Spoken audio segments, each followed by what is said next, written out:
This is a review of the first chapter of Do Hard Things, where I'd like to summarize the lessons I learned from it. It's about confidence, performance, and stress. Steve Magness is the author, and he says the way to get incredible results in true toughness is to build an immune system that makes you more resilient, and to have an inoculation against stress. It's also really important to develop joy in whatever you're pursuing. He says most of us are using a be tough approach to life instead of a get trained approach, which is what the Navy SEALs use.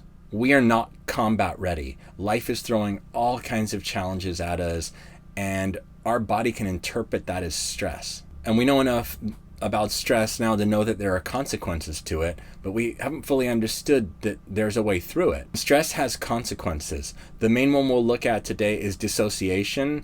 It has 3 parts to it, and I'm familiar with all 3. One is stress-related amnesia. I personally experienced this, and it totally sucks. You can't remember what you were working on, where you left off, why you're doing it. Your notes and reminders to yourself don't make sense anymore. I have notes and reminders all around me that help me ground and anchor back into what I said I was going to do and the goals that I'm moving towards. It's a scary thing because you feel like you're waking up in someone else's body each day and you're starting from scratch. 2 is depersonalization, which is a fancy way of saying disconnected from the people around you. You're there, they're there, but there's not a connection. You don't really see them. There's very little emotionally positive things happening like play, openness, and creativity. You're not pulling out the board games you used to pull out. There's a kind of a sobriety and a stoicism to you that's missing joy. 3 is derealization. It's when you feel detached from your surroundings. The things that you've purchased, there's not a connection to the things you have in your life, the clothing, the memories, they don't exist anymore, or why you purchased something or what you cared about. You're being robbed of the very gift of your surroundings and of life. No one would choose to live with any 3 of these dissociations. I've had all 3. Many of us accept them as part of our lives because we didn't notice them happening when they were happening. Then when they were happening, it was a really complex time in our life where there was a lot of input happening and a lot of stress. Accessing better techniques and methods maybe weren't available. Why this book meant a lot to me is because within a few years, I lost my mom, my dad, my grandma. Why this book would have been really helpful a few years back is within a few years I lost my mom, my dad, my grandma. I took care of them until they passed away. I had no idea helping them so much, what cost that would have to my own personal health. At the same time, I was in a state of financial duress, scrambling to find work. I'd wake up achy and sore each day. Very little desire to want to work out when you feel achy, your joints are all aching. Sleep was gone. I was dependent on caffeine to get me going. 5 cups of very powerful coffee. That's actually one of the reasons I started my own coffee company, La Republica Superfoods and La Republica Coffee, is because I needed something that was going to be safe and protect me against some of the neurological effects that I was having from caffeine, the sleeplessness, and the digestive issues. I was relying on coffee and other stimulants to keep me going. My adrenals were getting fried. My digestive system came to a halt, and I was simultaneously dealing with the trauma of losing loved ones and the trauma of health issues, while financial trauma and finally relational trauma when my wife asked me for a divorce. How I needed a book like this then. There are much better techniques and methods for dealing with the harshness of life without losing yourself in it. I spent so many hours walking around listening to music and just listening to YouTube or comedy or whatever to try to get me through. None of those things were actually tools that I needed. They were all coping methods. This book offers a lot of techniques and new models of thinking about stress and activity and that weren't available to me then. PTSD and other health issues were the side effects of improperly handling these situations, these stressors. I thought I was being tough. Really, I was just falling apart. I was demanding more from myself and those around me than I could possibly handle. In order to get good at life, we're going to have to get going and start putting in different kinds of work. Not any work will do is the kind of idea where he's at in chapter 1. It's the right kind of work. We're going to have to do hard things. And there's a caveat to that. The author, Steve, he says that let most of your work be easy, let some of it be hard, and every so often so hard that you see God. Steve says there are two classifications of people, and they're styled towards being tough: responsiveness and demandingness. Do Hard Things is the book that we're going over right now. I think we fundamentally misunderstood what toughness is. We're undertrained for the challenges that modern life is throwing at us. Many of us are using coping mechanisms that are based on demanding more from ourselves, and how we get that more, maybe through coffee, through stimulants, through pushing ourselves, whipping ourselves, thinking that we should be tougher instead of that our strategy needs to be changed. The disconnect from reality of what we can actually do, what we're actually able to do, is what drives us to drinking, to drugs, and other unhealthy approaches. Managing stress and difficulty this way is what causes a lack of continuity between our thoughts, memories, and actions. We involuntarily escape reality. I didn't want to escape reality. I didn't want to become disconnected from what was actually happening, because you miss life. Songs don't mean as much to you. People's Christmas cards, you read them, but the words, they don't move you. There's not a connection.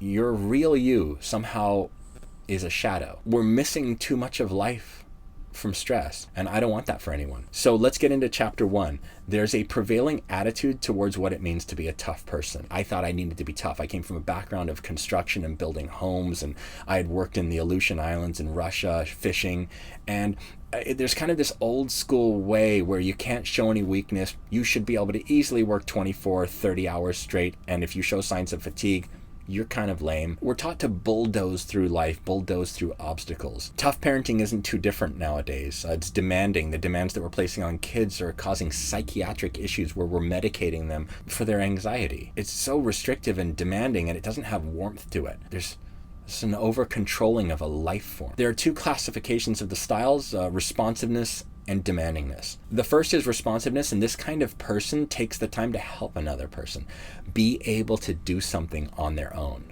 My dad, I would bring him home some of my more advanced algebra stuff, and he would just do the math for me. And then I would copy it onto the page and turn it in, because it was fast and it seemed really effective. And it was, in the short term. It taught me kind of a way of doing things to where, wow, if you ask correctly, you can get someone else to do your challenging stuff for you. Well, until it comes to mental health, that's something you have to do. Until it comes to your body, that's something you have to do.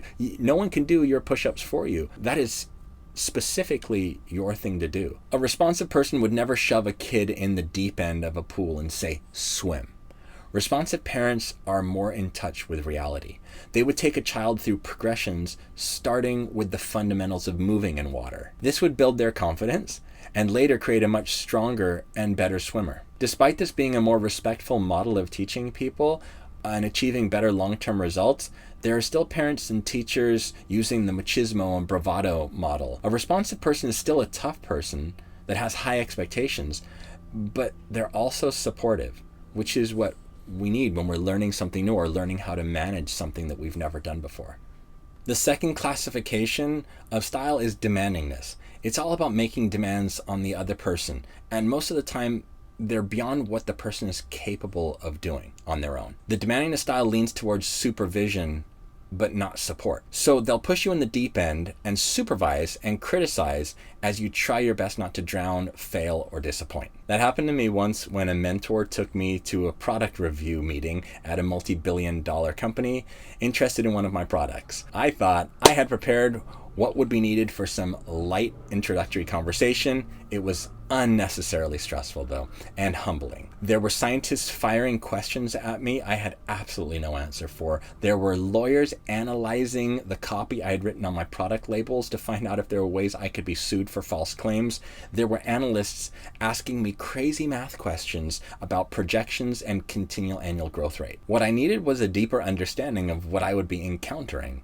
It was very stressful to me to not be prepared because it really matters to represent myself and my company in the best possible light. The line this mentor fed me at the end was, "Boy, you're swimming with sharks now." If I had literally gone to swim with sharks, the trainer and guide would have thoroughly prepared me for a shark encounter and what to do. So the demandingness approach has high expectations, which is a good thing, but what it lacks is equally high levels of support that would have been very beneficial. Responsiveness and demandingness work on a sliding scale. No coach, teacher, mentor, parent is always responsive or always demanding. Most people believe that they should lean more towards being an authoritarian and the demanding style. I'm sure as a teen you loved it when your parents controlled you, managed your time, chose your activities, decided what you should eat regardless of whether or not you were hungry or how much clothing you should be wearing. I'm sure it made you want to be around them more. But there is also a kind of callousness in this style. They're afraid that the kindness and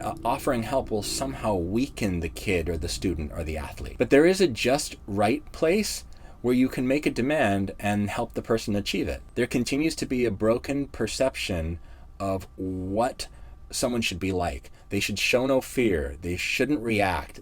They should be hard, emotionless, and hide all signs of vulnerability and never have any needs. They're the tough ones. I think Hollywood has had a lot to do with this portrait or this image that they've cast of what a man is or what a tough woman is. Grow up, man up, or shut up. Don't be such a pussy. There's no crying in baseball. These are the types of things that you'll hear from the demandingness style. More and more evidence is showing that those who show the greatest signs of bravado and machismo, they're not the strongest. Ask any Navy SEAL. SEALs are taken through very rigorous training in order to handle the stress that they're going to encounter and to know their physical limits. Civilians are not. 19-year-old Jordan McNair experiencing cramps and severe pain. He told his coach, he told his teammates.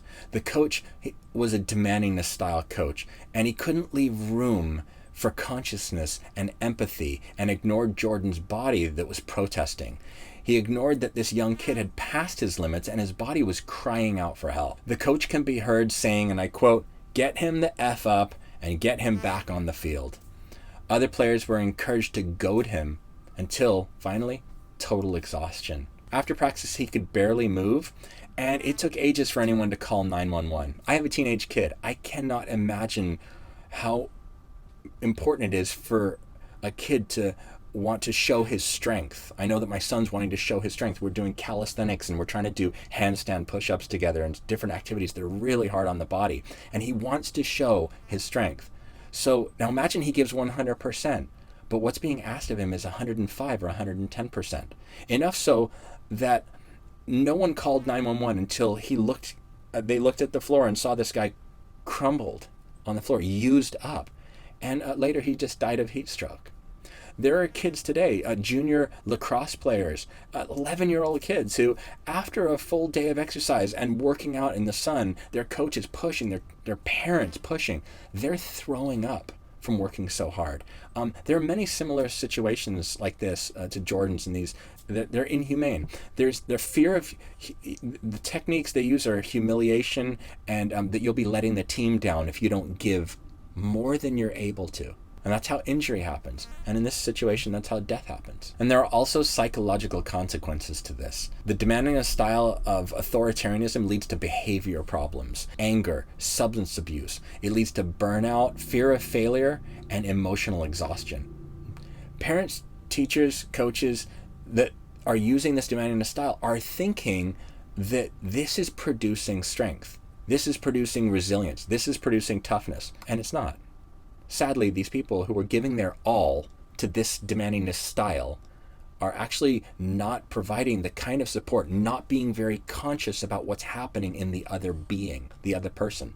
So there's oftentimes lack of compassion. So this style has the appearance of toughness without actually fostering it. And that was a point that he really wanted to make, is it creates fragile and dependent individuals. Steve describes this strength as a facade. Fortunately, there are other kinds of coaches, parents, teachers, not imitating this callous disciplinarian style we've been talking about.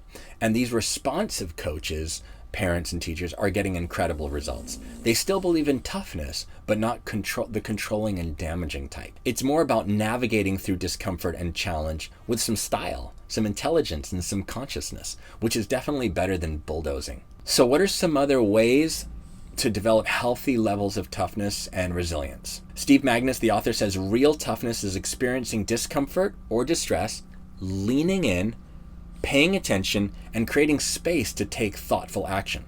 It's navigating discomfort to make the best decisions you can. Where can you find real toughness in the world and not just the show of toughness? In chapter 2, which is a very exciting and hopeful chapter, he gives so many examples of how we can inoculate ourselves against stress using specific training methods that have currently been developed by Navy SEALs and the military. There are many battles and challenges that we're going to face in this life. Most of us were not trained properly for. There are 4 pillars to toughness that you're going to learn about in this book, and I hope this chapter 1 review of the book, Do Hard Things by Steve Magness, has increased your interest in learning more about them. If you enjoyed the video and you want to learn more about how toughness and resilience can help you overcome some of the challenges you're facing in your own life, then get the book. There's a link below. It would really help support this channel. I appreciate that. Anyway, thank you so much for watching. Hit the subscribe button if you aren't already, and I'll see you on the next one.